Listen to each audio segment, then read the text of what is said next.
Hi good morning, காலை வணக்கம். இன்றைக்கி காலைல பாருங்கள், பிரேக்ஃபாஸ்ட் பணியாரம் தாங்க. வெங்காயம், பச்சை மிளகா, கருவேப்பிலை, கடலப்பருப்பெல்லாம் போட்டு வதக்கி பணியாரம் சுட்டு போகிறோங்க. கார பணியாரம் ஊற்றிக்கலாம். சட்டி காஞ்சிடுச்சு, எண்ணெயை ஊற்றி பணியாரம் ஊற்றிக்கலாம்.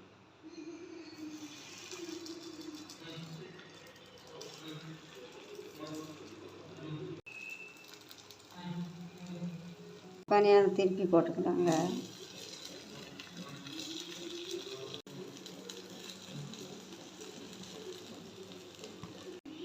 நல்லா வெந்துருச்சு பணியாரம், எடுத்துக்கலாம்.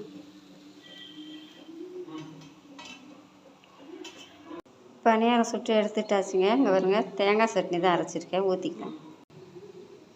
சட்னி ஊற்றிக்கலாம். பணியாரத்துக்கு தேங்காய் சட்னி தாங்க நல்லாயிருக்கும். கொஞ்சம் தண்ணியாக இருந்துச்சுன்னா தொட்டு சாப்பிட நல்லாயிருக்கும்.